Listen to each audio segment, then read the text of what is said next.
Welcome to the March 6th Policy Review Committee meeting. We'd like to acknowledge that we are on the ancestral, unceded, and traditional territories of the Inca, Kama, and Sioux people. And okay, so first item is we'd like to review the policy review minutes for the Policy Review Committee meeting held on February the 5th, 2026.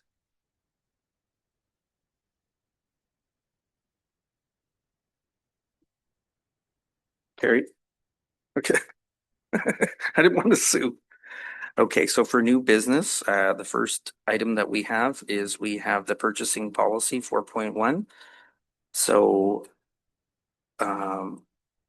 policy and bylaw to recommend to council that we would adopt this, but I think we probably want to have discussion on that. CAO, did you have any comments on that one? Thank you. The process,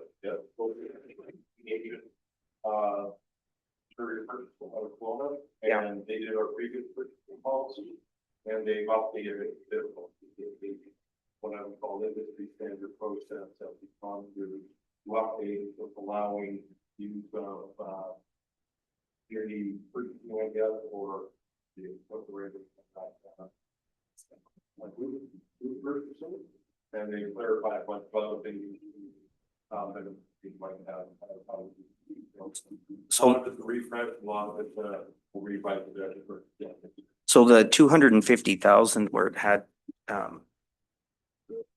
for the emergency section where it had that purchase without having to check in and get quotes. I think it was during an emergency, but for most of these items, when anything is purchased, what's the check requirements? Is it any 2 signatures once it hits over 50? Because I was just wondering if the purchasing policy was for general items that we need, because I know that obviously they're going to be trying to get items that we had, and it looked like it said that the person that could commit the purchase wouldn't necessarily be the person approving the invoices. So are these, when you're looking at this, are you thinking more for software upgrades or office furniture, like where? Because I mean, when yeah, purchase is approved for quotation or a process for public and refill that. Oops, sorry. The person ordering that or getting all those quotes would be managing the invoicing on that. Invoices or checks being paid 50,000 and over get the mayor's counter signature as well as CFO's counter signature on them as well. The invoice gets approved by the person or the department originating the request in the first place. So that department approves the invoice. It goes to CFO and to the mayor, depending on the value at that point. Because they're not signing officers, are they? They're not signing officers? Department managers. Yeah. Yeah, but if they're within their limit. So for instance, if we had a department manager that had something they needed to order over their purchasing limit, they would go to their director if need be, right, to get that countersigned and reviewed first. Mm-hmm. So that's what the limits are all about. So we've done a lot of those in public works where, you know, pick a number. If the managers only had a $5,000 purchasing limit and they had to buy something over 5,000, I would see that first, ask questions if I needed to, make sure that I liked what I saw, and then authorize it. When the invoice comes, same thing. They would sign off it as they did it and approved it before it goes to finance. I would sign off on it because it's over their authority. And for the contractor section where it said that we don't necessarily have to have a 3-quote contract, is that mostly like, for example, when we have the yard cleanup so that you can have the most appropriate individual to do the work? Because I noticed that some of these changes, it was mostly kind of addressing that sometimes it's professional services where the expert has the reference or the knowledge. It's mostly about streamlining the workflow. So the limits have gone up because values have gone up a bit or quite a bit since the last time this policy was done. So working more with the values in order to what you can do for a direct award versus 3 quotes versus public. Yeah. The public thing is generally 75,000 for goods and services, and I think it's what was it, 2.25 or something like that for contracted work. And that fits within the trade agreements as well. Right, so And when you talk about CETA, is that like something, like trade agreement? Is that like I think it was CETA. Was it something like company or what's that acronym for? is there, 'Cause is there an there acronym was something here? in there and I was like wondering what that was for. Like, was it a trade agreement? Could be, yeah, I'm not sure I've seen I a read it kinda late, CETA so- thing. There are a number of trade agreements we have to be compliant with. Yeah. We're in and out different times, probably gonna see another one this summer, Okay. maybe. But yeah, generally speaking, the values are set up a little bit to manage the flow of what makes most sense now as far as, because values have gone up over time, right? And because budget is where we would normally ask for capital, like for vehicles or trucks and equipment and stuff like that, this is kind of outside of that, is it not? No, this capital would fall into this, so if you're gonna buy a pickup, you'd have to follow these limits, and how you get your quotes would be the same way, right? So a pickup's likely gonna be under 75,000. So for 25,000 and 75,000, you have limited bidding, written quotes and bids required, Okay, right? So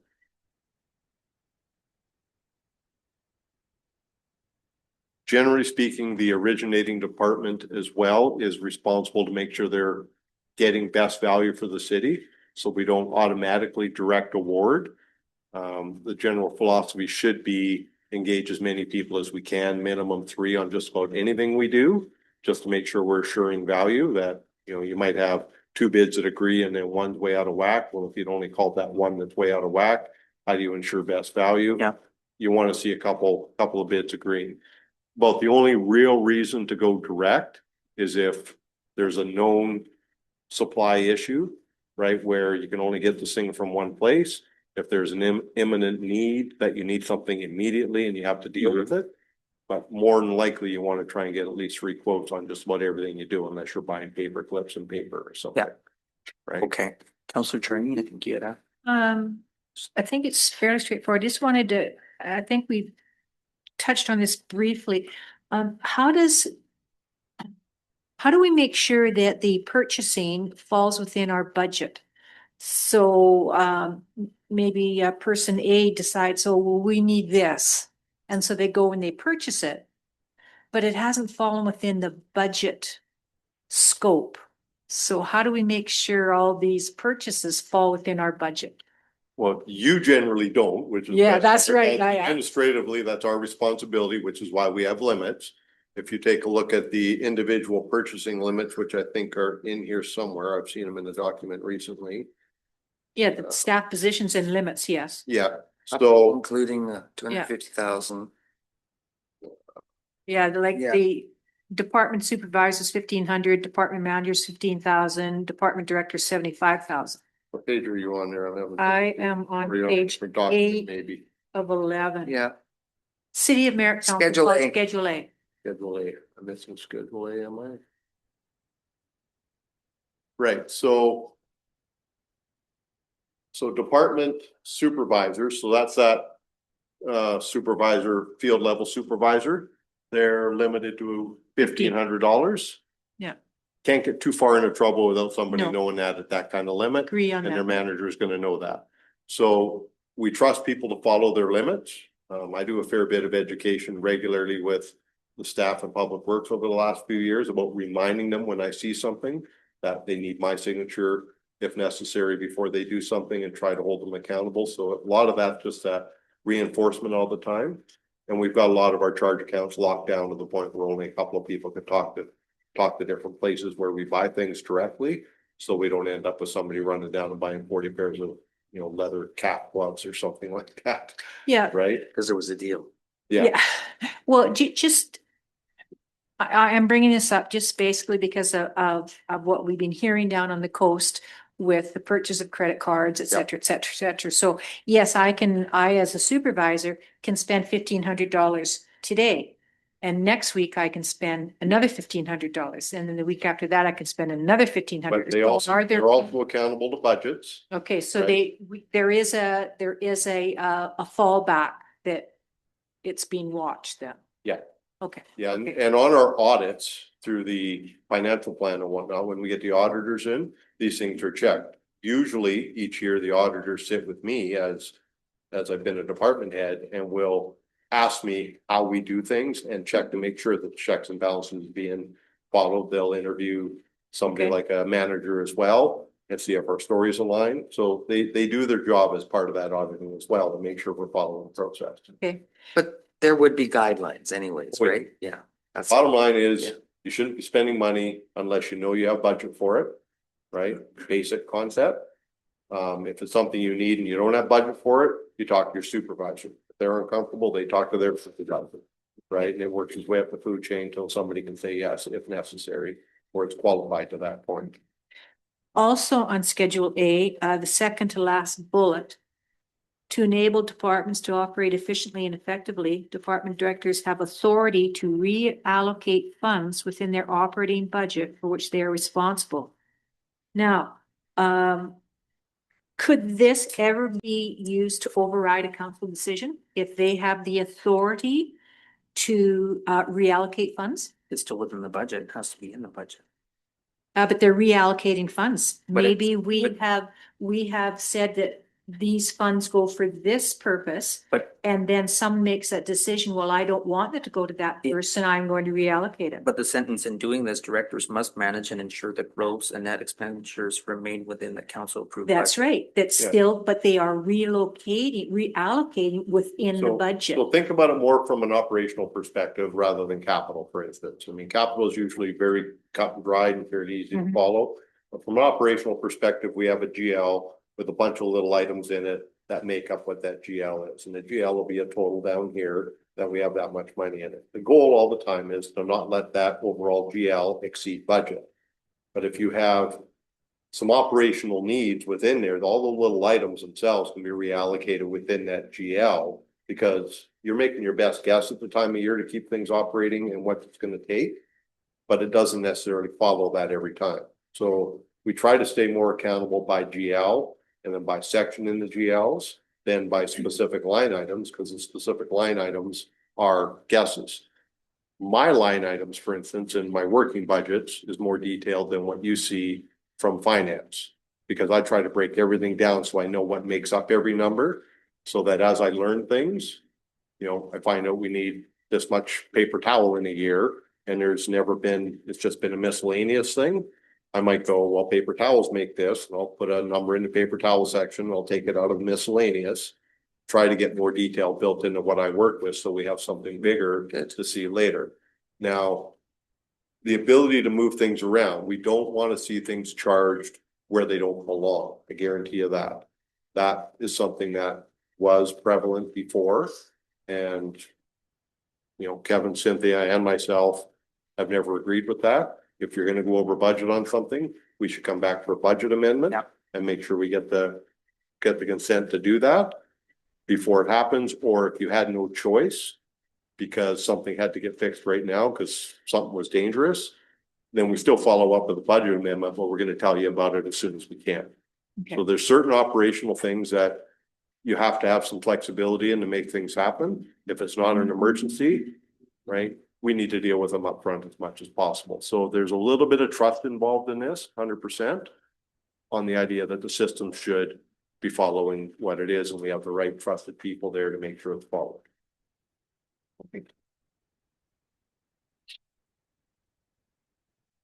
Okay, well, so we have a recommendation that the amendments to the purchasing policy be adopted.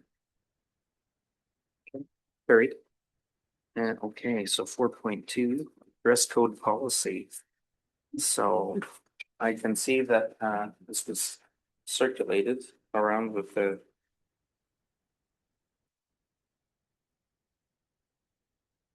I think it seems pretty straightforward. I know in the office we have something similar, but I know we have to mention hair in ours, unfortunately. Does anybody have anything that they want to discuss on this one? Counselor Egan, do you have any comments on that one? Not really. No. Okay, so we have that the policy and bylaw committee recommend that council adopt the amended policy. All in favor? So carried.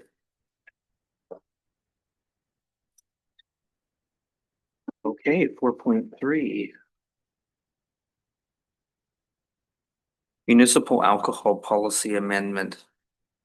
Okay, so it looks like this was being introduced to update the requirements for the permit.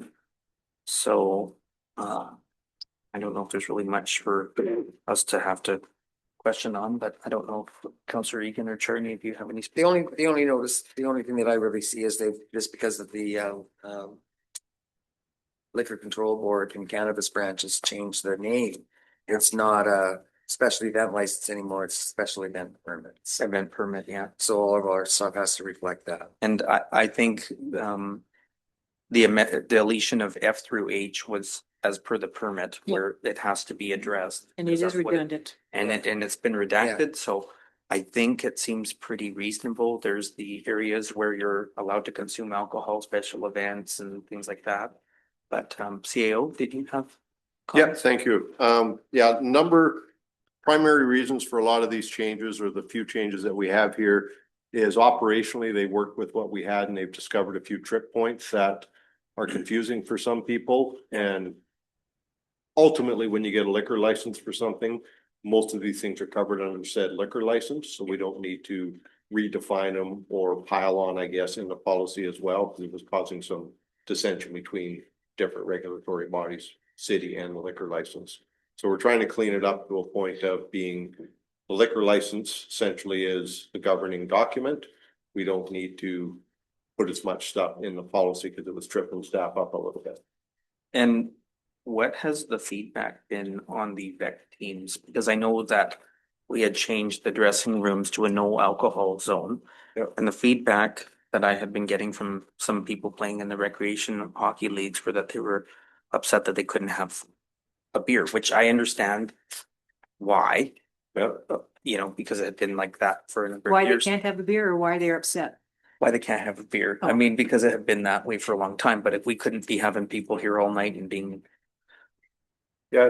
impaired on the premises, but I was just wondering because a few months ago, somebody had commented saying, well, we passed this without talking to anybody at the facilities and seeing what the rentals were like. And I was just wondering if this policy has made any impact on the recreational team still booking ice time. Not that I've heard of, although they're not here to speak to that No. specific. We can ask that question and get back to you on it. The liability side of this doesn't require, consultation, I guess, outside Yeah. of, for the different groups. I mean, bottom line is, if you're consuming alcohol in an area like that, it's been like that for years. I get that. I played hockey a lot of years myself, and yes, that was a fairly regular thing. Some communities still have lockers in the locker rooms for the beer supply for Yeah. for the afterwards. teams, Yeah. right? But I believe it was a legal opinion that was given to the CAO at the time that we have a large liability on that. Yeah. Alcohol liability. Exactly. Would be That's huge. where it lands. So it's never really an issue if you sit and have one or two and you leave. It's just sometimes these things carry on till the middle of 3 the in the morning. morning or something. People are yeah. trying to get the room cleaned out, the janitorial staff and whatnot, finding parties and abusive people in there on Yeah. occasion. So when they get noticed, you have to deal with it. Yeah. And that's where this came from. I think I just wanted to bring up that only comment because Well, I don't know if I've ever discussed it with Councillors Charney and Egan. Well, doesn't officially, that just but- basically fall under a liquor license and a change room doesn't fall under a liquor license, does it? It doesn't, but Yeah. I'm only just bringing it up since we're actually policy review and I And was. most of the teams, I mean, even when we played broom ball, when you're getting changed, dressed, somebody bring a case of beer and you have that and then you go on to the next place or you go home. Mm-hmm. But you can't be hanging around at the arena until 4 in the morning. Yeah. That it Yeah. used to. Yeah. Or 3 And, or. and honestly, even how you deal with it in the dressing room. I've been in places where, there's clear rules in the arena that there's no drinking in the dressing rooms. People will bring it in their bags. And instead of taking it out in their bags, like the empties, they'll put it in the garbage can. Well, staff pretty much have to report that when they see empty beer cans in the garbage. So all it does is highlight things. So from a liability perspective, the rule has to be there. Hard to say from an operational perspective of how much oversight you put on this. That said, you have to be smart, Yeah, right? Draw I mean- attention to yourself. Well, I think as you say, it's the liability too, because if we allow the drinking in the washrooms and then in the change rooms, and then that's. someone has an accident, They could, it falls back Assuming- on us. So I mean, that's a huge. You still have to liability. have you still have to have the policy. Yeah. Yeah. Yeah, but I'm saying that's You're what- not gonna get rid of it, the No. drinking. It's still But gonna happen. we reduce our liability if we Absolutely. have the policy Exactly. saying it's not allowed. I guess it's the same as seatbelts. You're supposed to wear one and some people get Correct. caught without it. It's the same as having a beer garden license though, you know, for the hockey games. Yeah. Same thing. But same thing though, especially when we have staff in there that are cleaning up the rooms afterwards. I mean, that's one of the most obvious things. That if you don't fill the garbage can with beer cans. Right? And a lot of places I've been are very clear about that. Right? Yes, we have rules. Right, but we're not looking unless you show us. Yeah. Right? We don't even want to come out and say that because that opens up the Yeah, liability. exactly. People have to be smart about how they do things. Yeah. And we have to be smart about the liability side of it and placing the rule and not having any slush points in it. That said, if our staff are discovering beer cans and garbage cans in the dressing room afterwards, they should be reporting that and that should be being followed up on. Right, I agree. I don't disagree with what we've done. We have to protect ourselves as a municipality, but I just was only asking the question since somebody actually made the comment a couple months ago, but anyway. So on that note, so I guess policy and bylaw review committee recommend that the council adopt the amendments to the alcohol policy. All in favor? I'll recommend it to council, you know. I recommend it to council. Well, yeah, I was just reading it as written, Yeah. carried. Okay. All right. Waterworks bylaw review 4.4. Be more like fireworks at this point, no? Yeah. Sorry, Yeah. I'm feeling better today. Little So- talkier than I was the other day. I know that people had some questions about the cost of the vacant land and then the Yeah. tie downs. And so of course in this guide, like they're a little bit hidden. Little bit. A lot of questions, but Where can you find it? I also think that the blanket, when we made a decision on this for the suites, a person with one suite paying the surcharge. I'd like to just review that as well, because I think the 75% surcharge for a house with one basement suite seems excessive to me. I Okay. can understand there being an extra charge, but What schedule are What we on? schedule is that? Yeah. so it's That'll be fees and charges. in the fees. Sanitary sewer, no? They're all fees and charges. Yeah, I know. Monthly water rates, metered water rates, residential. Waterworks, Schedule A to bylaw. I think.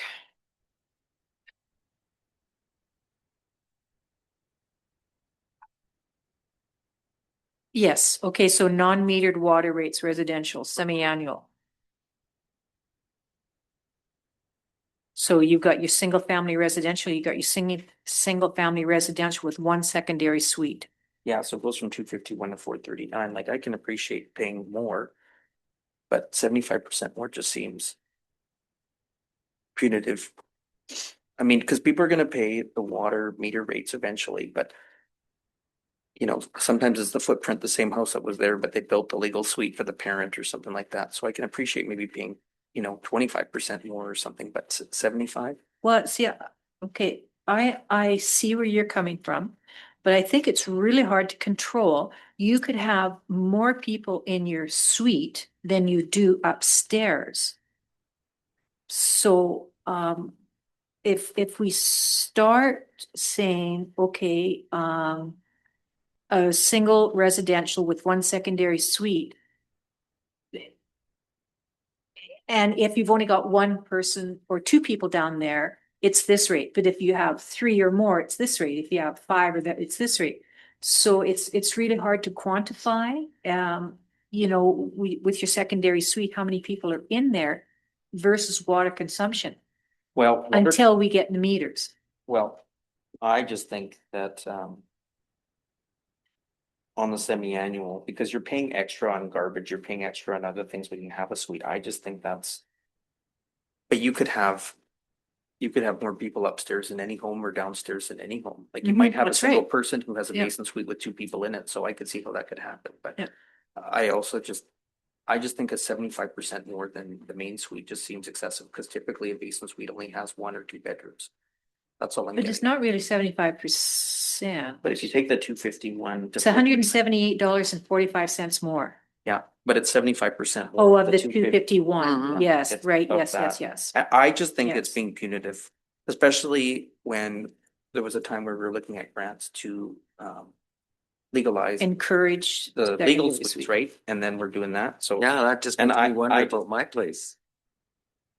You have a legal suite? It's not a legal suite. I just filled in my carport and made a suite for my son to live in. Well, I mean, it's the same as us. We have a bedroom in the basement, but it's not a suite. Yeah, It's a basement bedroom. yeah. I just feel that this is penalizing So people bad. who You're have not getting illegal. a separate utility charge for that. No, So, Counselor Baxter, you have a question? I'm with Counselor Charney on this. How are we supposed to tell how many people? Cause I can tell you, the city, one person is living in that suite, but actually 10 people are actually living in the suite. So how can we? I think we should stick with the way it is. I don't agree with the 75, but I don't agree with it either. the Yeah. 75% just seems punitive, and I feel like that was put in. by- Because once the water meters go in and depending on how many people live there, it will be reflected. Okay. Yeah. So I could see, so the 251 is for one. Yeah. Now, again, there, we could have one person living in the house, or we could have 12 people living in the house. So, But this is so if, non-metered. no, I know, it's non-metered, because we're non-metered right now, so this is what we're discussing. So if you said, okay, this facility has two, well, then maybe you take half of it and add it to that second one. I just think the 75 was Yeah. too much. That's my thought. It just seemed like a lot for anybody trying to. I'm sure liking the metered water rates though, that looks pretty good. That's a basic monthly rent. though. Yeah, That's way more than what we would pay normally. no, it's not, once you get your measurements. 7 times 12. Well, it better beats or 12 times 251. No, those this are is semi-annual. semi-annual. That's twice a 251 year. is twice a year. Okay, Yeah. okay. Yeah, so Oh, that so monthly these are rate. monthly, okay. Yeah, that's right. Okay. Yeah. Those figures were just thrown out. Those are not, 'cause we had to have figures down there. That 68.25 is not basically the rate that it will be. No, as I understand from our previous CAO, we had to just throw in a figure to pass the bylaw. So that could be down to $25. And it could be up to $100. Depends on how much water you use. No, your monthly rate will be decided by council, after consideration on the study from the water meters. So that's in 2 years. That 68.20, yeah, that 68.25 is just a figure they had to throw out. Okay. But if you multiply that times 12, that's way more than what you'd be paying before. Yeah, that's true. Yeah. So, I mean, I can see, definitely have to have an, increase with the secondary suite. It just depends on the percentages. Yeah, and if I may, I think the general logic would be, you look at it from a dwelling unit perspective, that's kind of like a per service type thing. So they'll look at your single family rate of 251.26. The secondary suite is getting less of a charge because overall you're probably using less water, and the assumption here is about 25% less on the suite compared to a regular dwelling unit. It does not take into account that the overall building might be using less water differently because you don't have teenagers downstairs or something differently, right? But overall, we have a lot of suites in town. We have a lot of buildings with multiple suites in town. It is a tough thing. Overall, the water rates have to pay for the water service, right? And a suite is essentially, generally speaking, a money-making enterprise. You're renting things out, utility charges, et cetera. But it looks like the intent is a suite is gonna use less water than the main. So it's gonna be less of a number to charge. You could just go by dwelling unit and everybody pays the same amount per, right? Well, that's how we were for a long And a time. secondary suite would be a dwelling unit, they'd be paying $251 then. And I think that you have to charge the secondary suite more money. Because obviously they are consuming more water and using the sewer more. It just depends on the percentage increase that we want to see. Well, I don't think it should be that much either. I don't think it should be as high. Just I just can't get behind the percentage. Then take the 75 is just, 50%. you know, And remembering that if we do that, we probably have to raise the other rate because the system has to pay for itself. Right? We have to recover, because we're not paying for things out of savings anymore operationally, so the No. rates have to cover what we're doing here. So you take out of one thing, you're probably adding to another to make the difference up. Well, then you should have said that before we started talking about things. It just occurred to me. but even if we had a base cost, like, we're probably gonna have to do that anyhow because of the high cost of piping and Living. excavate, like just everything. So I think that'll just be something that we'll have to do for the 2027 budget. To the next council. I mean, but I just think that the percentage of the 75% just seems excessive and punitive to anybody with a suite. Because I mean, just because we haven't had any delegations lately about suites, but we did have the other client from Alcon who was here talking about the rates and everything like that. I'm sure there will be, To, we've had one, I'm sure there'll be meters. more. And we're gonna have to take a look at this whole We don't have thing as meters. it moves into water we metering. never have. We it. have to bring a business plan back of Problem. how we see this working. In most environments with the water metering, you're gonna see a base rate that includes a certain amount of water, usually around 8 cubic meters per month. And then you pay per cube after that. So Yeah. your base rate will include 8 to 10 cubic meters a month. The rates we have, and this, and you can check your other provinces' standards and whatnot, but I'm used to seeing $3 to $4 a cubic meter for water where I've lived in the past 40 years. So our rates are actually for water very good. We seem to have a lot of water to work with here. BC seems a little different that way though. But the cost to generate water in other jurisdictions is quite a bit more and the rates are a lot higher. I got a question here. What district was that? District of Lake Country. Okay, so Lake Country, they have 2 meters. So if you have a suite, you've got 2 meters. Did we even think of that, or was that part of our If plan? you legally get a legal suite, you're We're- supposed to have all your own utilities. Yes, Yeah. were 2 meters put in on houses that have, So for secondary suites, the line draws at a basement suite, not necessarily going that way, fully separated utilities, moving into something more with multiple suites or an apartment Right, building different, but I think the general logic with just a basic basement suite, one singular suite is not fully separated. And in a lot of cases, they're not from a utility perspective. Right? Does make sense. Different house, essentially, different living quarters, separate meter, yes, if they built it that way. I'm not sure the building code requires it that way. Something else we can Okay. look into. yeah, I mean, I don't know if this ever came up. It didn't dawn on me until, just a few minutes ago when it was pointed out. But I wonder if that discussion was ever entered into with the water meter company when they were putting the meters in. Did we ever talk about secondary suites, legalize secondary suites, putting No, in? because that, our whole thing has been about, Because really, metering. actually, as you say though, the water line, there's only one water line coming into the house. Yep. That's right, so that means we can't separate water. No, it would be difficult. You Yeah. could go into the house, separate it, put 2 meters. They do that in some duplexes. Cost of the homeowner though. Probably, yeah. Yeah. I mean, there's a number of different ways to split that down. Yeah. When we do move the metered water, I mean, the goal there is going to be very much pay for your use. Right? So things are gonna adjust based on, we still have to accomplish enough revenue to pay for the system, right? Just a matter of how it apportions, and we haven't had that conversation yet about what that all looks like, from apartment buildings to trailer parks to houses with one suite. Man, there's houses around town I've seen with 4 suites in them, right? So Yeah. how do you make all that work from a legal perspective, legal suite perspective as well? And I think this is where our water meters become really important, because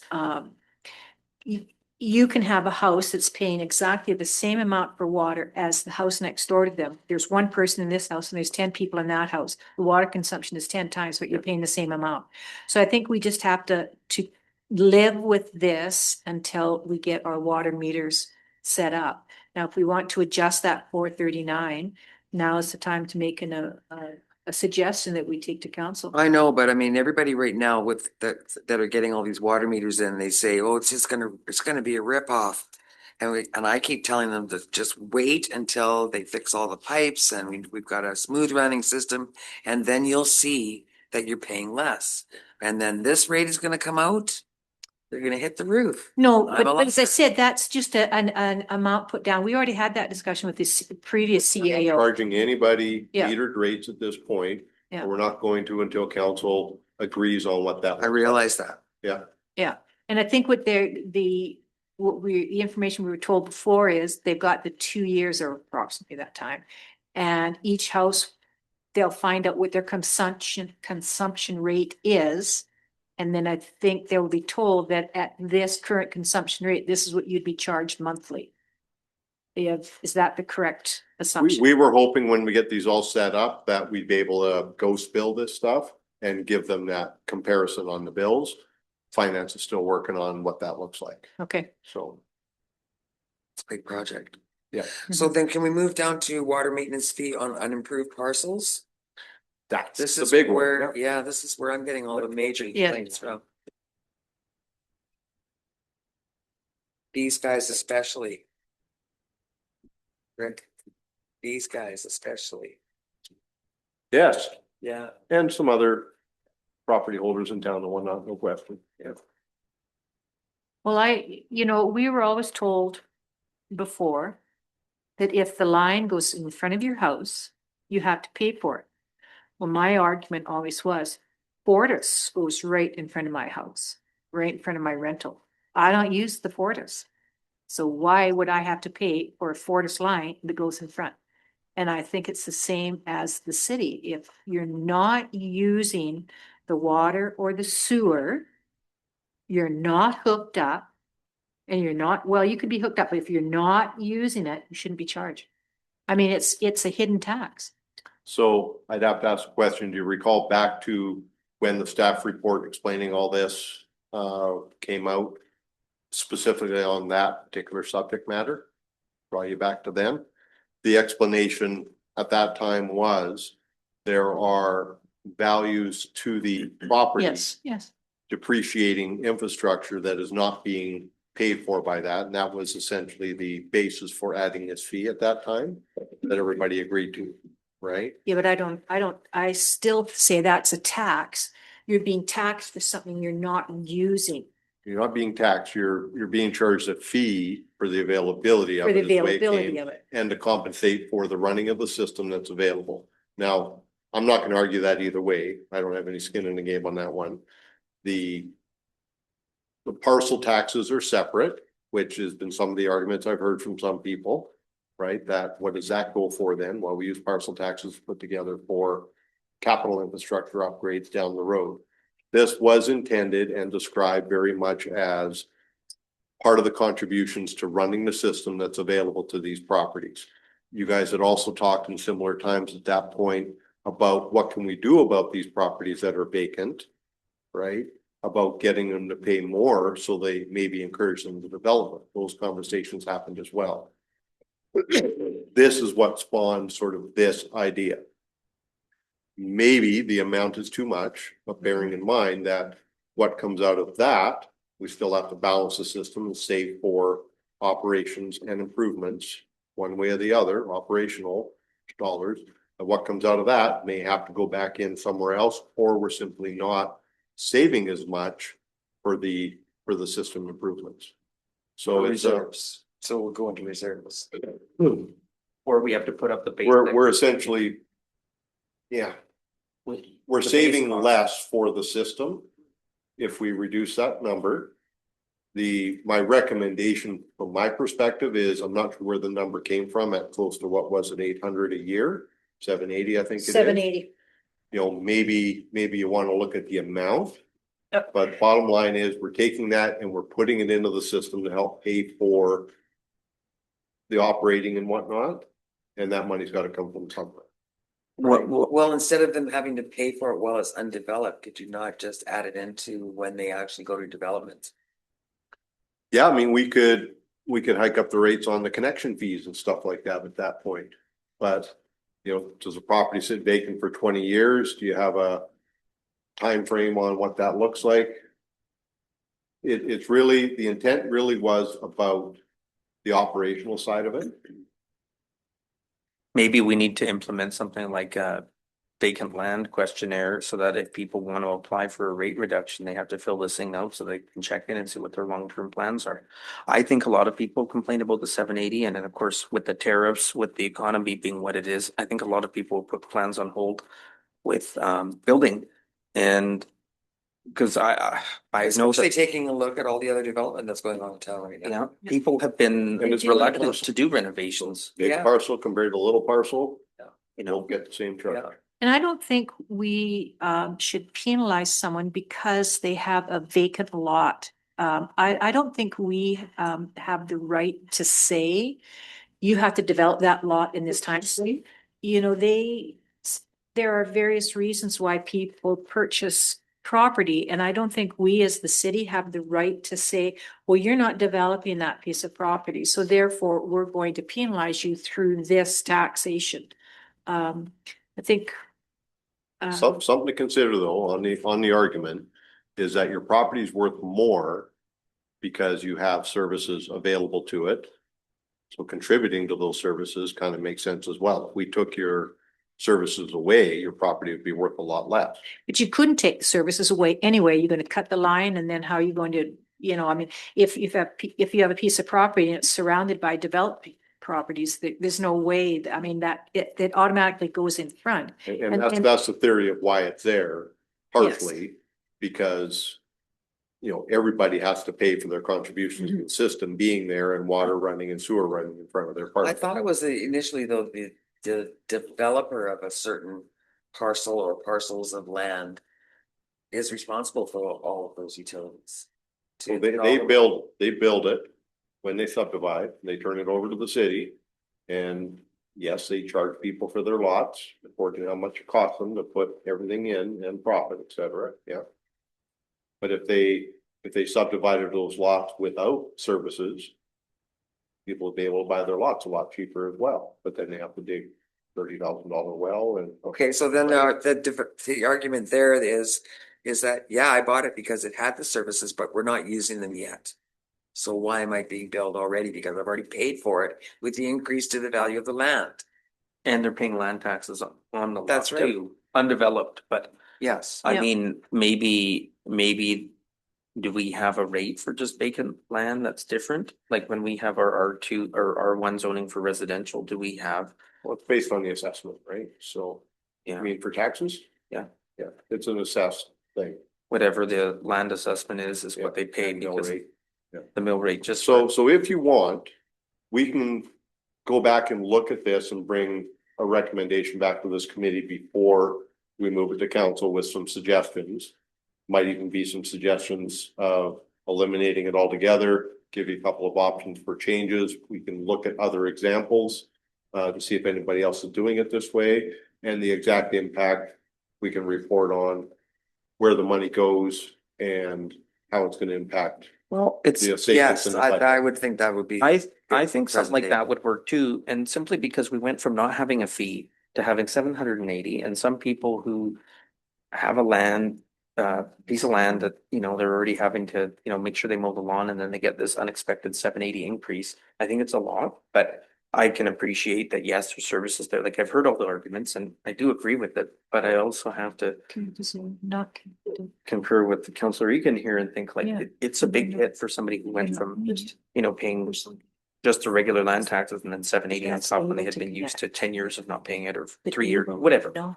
Well, there might be a lower number that suits your needs better too. I- 780 for not using any water for an entire year seems, you know, that's It's a lot, like to me. $80, $60 a month. 65 a month, 65 times 12 is 780, but anyway.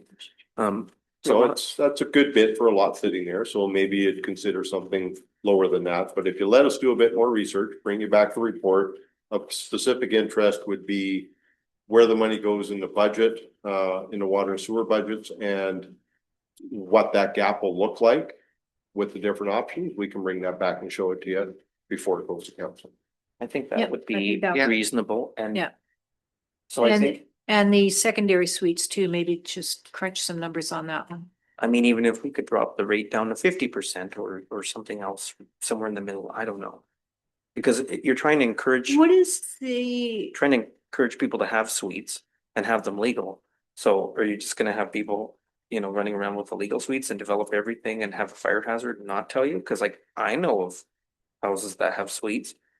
Or I assume by the number of vehicles in the driveway or whatever the case may be, but they don't have two garbage cans. So are people just gonna be encouraged to lie to the city or, you know? We've done a little bit of try to do a little bit of enforcement on that. If you recall, a year or so back, we brought in a decision for you guys that you decided to not have us go and enforce the policy we had regarding secondary suites for a while until we came back with a more holistic approach, which we were hoping was going to come in with some housing funding as well to help get these converted. None of that's materialized yet. So we do have a policy on that. We also have a decision of council to hold off on doing anything with it temporarily until decisions made otherwise. Well, at a 75% increase to utilities, I don't think anybody's gonna be racing to legalize their suite. so is there Yeah. a financial implication on taxes for a house that has a legalized suite? Are they taxed differently? I would hope so, because in theory, your value is higher, so you should get a higher tax bill because of that. Municipal taxes? Well, I think that I'm mill not a rate, tax expert, though. I would just think that your value is higher. I think your mill rate is just based on whatever the R1 would be, like residential R1 home with, and then you pay extra on the utilities right now. Mhm. So I think that's what you do because BC assessment does the valuation on homes. So. And that's where they take the consideration, you know, you have a 5-bedroom home with 2 kitchens and 4 bathrooms or whatever, and that's where they determine that. I think. Well, I know in Maple Ridge, there was a real problem with multiple families living in one home, but they only had one kitchen, so it was a single family dwelling. Yeah. Even though there were 5 and 6 families there. And some of There roommates. was a single kitchen, but it had 6 stoves, but it was it Well, was one kitchen. and this is my concern, you put the fees so high, then people just are not reporting things and then they have all these hot plates plugged into 100 amp service and then they get hot and cause fires all over the place. And, or they have their sea cans without a air vent and then you get doors blowing off and hitting firefighters or something. Well, Which was this a is something problem. we've been discussing a little bit, at least Mayor Mike and I have been a little bit about what makes most sense about how the community is developing and what are the Yeah. values of the community. In a lot of cases, we need to look at these policies based on who we are and how we're using things. Something as simple as a driveway policy, and I'm not talking about the slopes, but for years, there's been a maximum 6-meter wide driveway allowed on parcels. It's been there for years. It's now 3 meters. You guys passed that, right? So that's for new construction or any retrofit type stuff as well. Now, when you look around town, is that common? No, there's 2, 3 driveways in some cases. Definitely more than 6 meters wide in a lot of cases, right? So what do we prefer and how does the community actually adjust to these things? So we need policies, say, on that particular thing to recognize the difference in new construction, small scale lots versus R1 type larger scale lots, and have a multitude of intricacies built into this to satisfy needs. I mean, you're not going to build a house on a 60-foot wide lot with a 26-foot wide garage and have a 3 meter access to it, you're gonna want your driveway to come all the way down to the road to width of the garage. But I do like that garage that you're talking about. It's bigger. Yeah, And Bill 44 must make an impact on things like this too, with secondary suites and carriage houses and that. Yeah. And now I think Bill 44 went to Bill 25 with no parking requirements. Yeah, cause I think it's, So that must make an impact. well, yeah, cause we're gonna put these, or these non-existent vehicles. Yeah. and that's a lot of the, you know, the province, you know, pushing a Vancouver Agenda, type uh-huh. agenda on a place like Merritt, where that's not how Merritt is operating by and large, right? There's sections of it. I mean, if you go to Phillip Street, you know, all those row housing down there, it makes sense in that environment. It doesn't make sense for somebody that builds a new house up on Nicholson, for instance. Right? Is that only gonna be a 3 meter wide driveway? Not likely. What our bylaw says. Right, so we need to challenge these things a little bit. Good questions here on the fees and charges in the water as well. Make sure that we're doing what's in the best interest of the community going forward. Either way, we still have to pay for things though, and that's where the trip point's gonna come, is what comes out of one thing might have to go into something else to make up the difference. Right? A lot of the habits in the past have been lower rates, but then backfill it out of tax base. So your taxes are paying for some of your utilities possibly. Your taxes are paying for some of your neighbor's utilities possibly.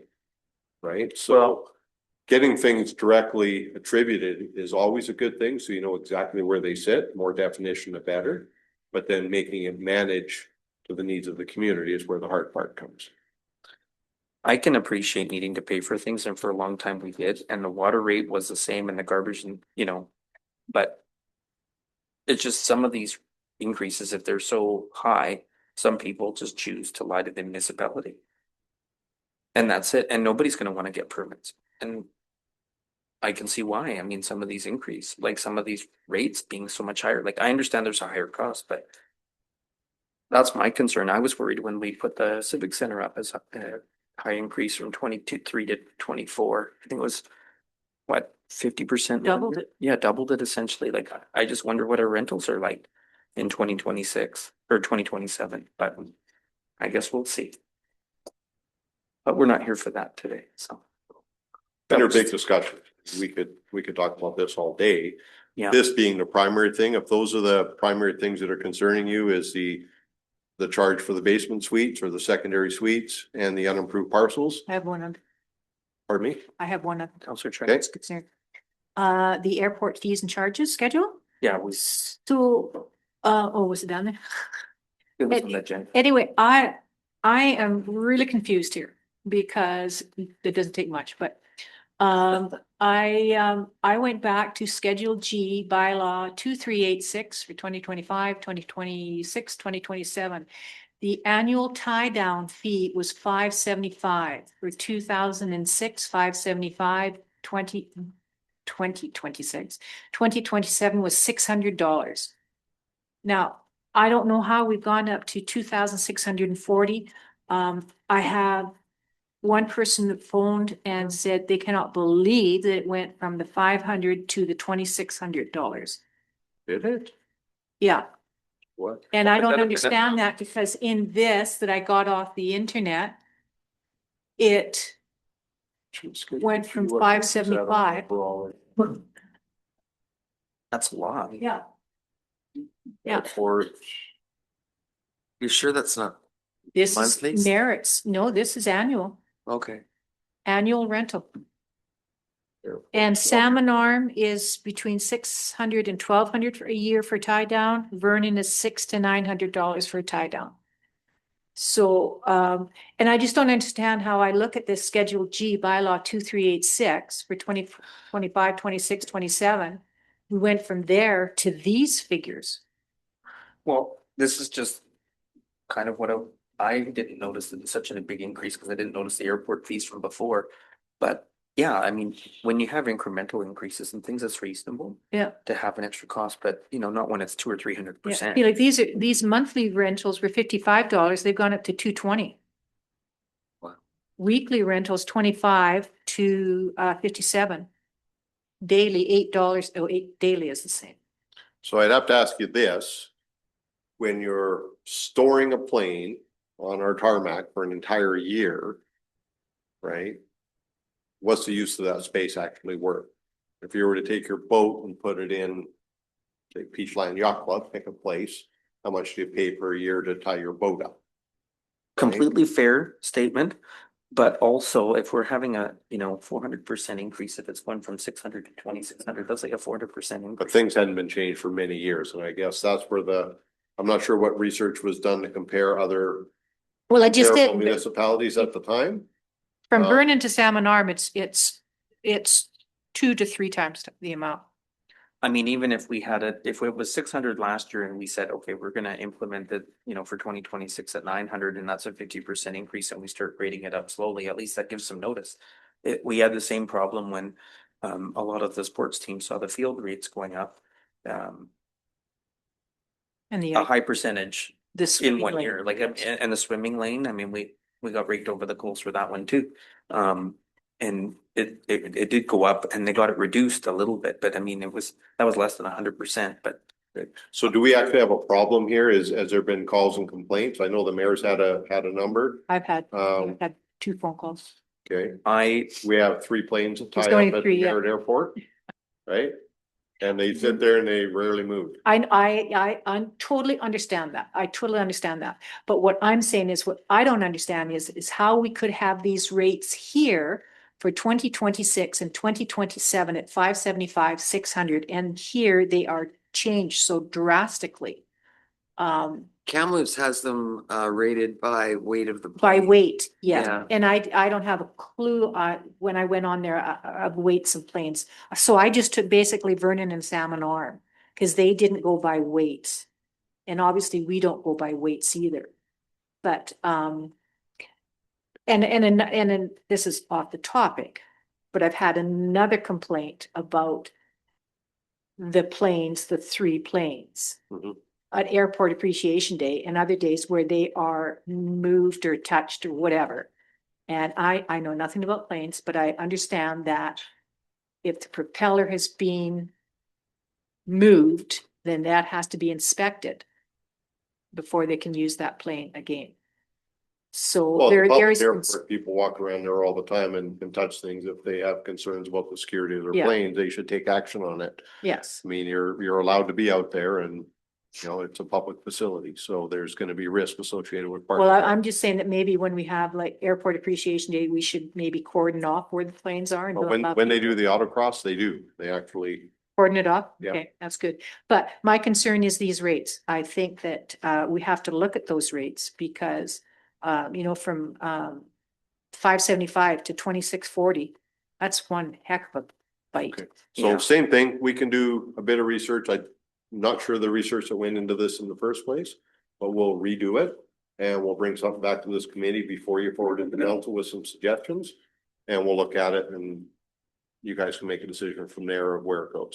I Princeton has pretty cheap rates. Is that right? Yeah. $10 but it's based on single engine, multi-engine, turbine.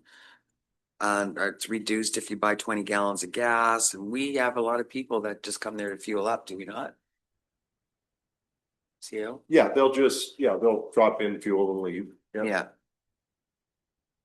And for their annual rates, well, the tie down rentals for a month are $130. About half. Doesn't say what year that is though. So if it's 130, yeah.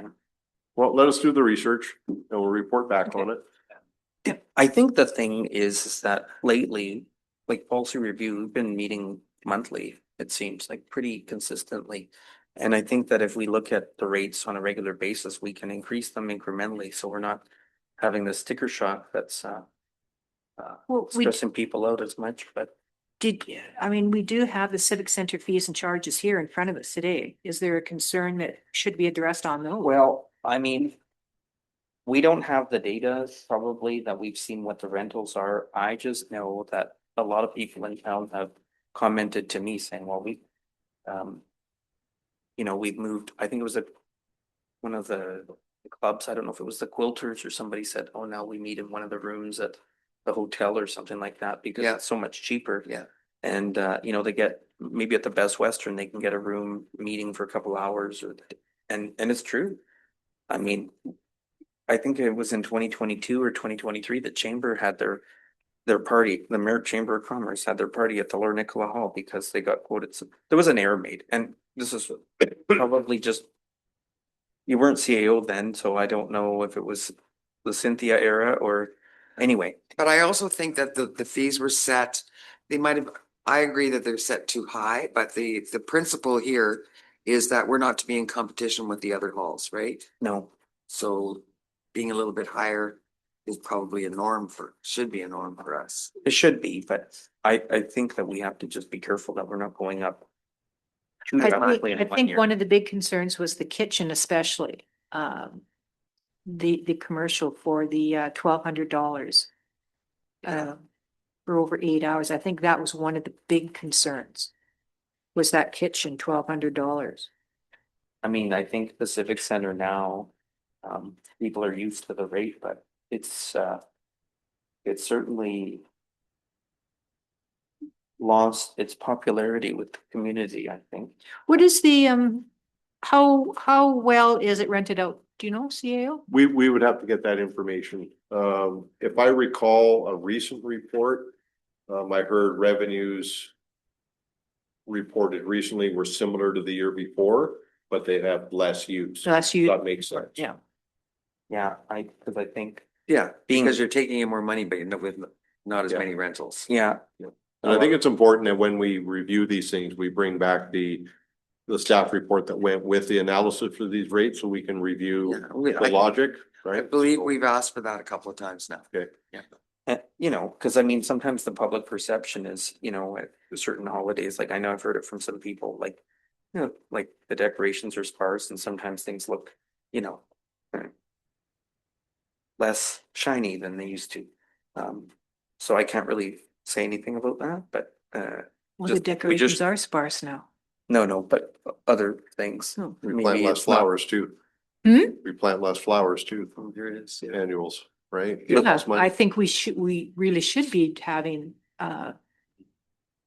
non-drought plants Yes. instead. Well, the plant, yeah, it's just, you know, sometimes the decoration, just the overall appearance of the places and No, that's what I'm saying. It's less festive than it used to be. yeah, it's kind of a But lunchbox don't the let people down. make the festivity rather than the decorations, Yes. right? Personalities, right? Yes, Well, you're yeah. the sunshine. Yeah, But think of how the people's faces light up when it's really decorated nicely, Really? when they walk in. I do, you know what? I always appreciated the seasons when you would come in and everything was decorated for the seasons. I Yeah. always appreciated that. And it just isn't the same. It's just all the same Yeah. seasons now. Yeah, and all the same season. it's just exacerbated by the icons. It went from, you know, 1,200 to 21. Like it's Mhm. up there. Like you really are, you're paying top dollar for the rental space. And I know the feedback I'm getting is people are not interested in paying it as much. I mean, if we're taking in similar revenue, that's great, but if the rentals are down, that's also not overly positive either, because that means that we're Yeah, the kitchen's 12.10 quite expensive. Mhm. That's for for commercial. over 8 hours. Is that Yep. for a full day? Yeah, Yeah. yeah, For for profit daily, 8 hours. But maybe we're okay with it being vacant more just in case we have an event or there's an emergency where ESS has to open here. I don't know, but Well, if it is helping a lot of the community, other community buildings and community associations fill their buildings more, I mean, that's a benefit as well, Yeah. when you think about it. And a lot of our costs, we'll have to go back and have a look at where those numbers are generated from, but a lot of our costs are staff generated into that total. yeah, So we have to be careful that, you know, we're not subsidizing the staff effort to do these things Well- as well. as policy review, we're just discussing the things that we're hearing on the street and sharing with you. And I can tell you that, yeah, I've had a lot of people complain bitterly about the rates of the Civic Center, which is fine. Kind of used to getting yelled at anyway. Yeah, I got it all written down here and we will, in fact, I got something to do this weekend now. I'm really happy. We can see the excitement in your face. So on that note, Yeah, there you go. I think we've had good debate and good conversation, so Policy review receives a report for information, so I guess will we have maybe some recommendations for another meeting so that we can decide to bring that to council later and see you? Because in here it says waterworks bylaw and fees for information. I don't think we need to review all of that other stuff. Where are you at? Well, in the agenda, it says that the policy and bylaw review committee received the February 26th report. Director Corporate Services entitled Waterworks bylaw and fees charges bylaw for information, so. Right now, Okay. I think we've given you enough feedback that we can Yep. discuss this at another meeting, so I Yep. think we have that for information, and for now, that's all we're really discussing, because I think we brought up our points, and thank you, Councilors Egan and Cherney, for your discussion. That was great. Okay. Unusual, controversial. But it was good. So to that end, before you gavel us out of here, we will need motions on these. I think we have the other ones already, but for if you want these brought back, we need a motion to say we brought this brought back to the committee. So Okay. with the instructions that we. Yeah. I'll make a motion that we bring the airport tie down fees, Just say, the the whole fees and waterworks charge. bylaw fees and charges. So including the Yeah, tie downs. Are we going, Unimproved, vacant unimproved land, parcels, vacant secondary land. suites, yeah. and civic center. are we gonna include the suite Yes, percentage in there as well? Yep. And that's the motion then, and then Mhm. Kate, so seconded and all in favor, carried. So, thank you for that. And Very good. sorry, That was sorry, this month. and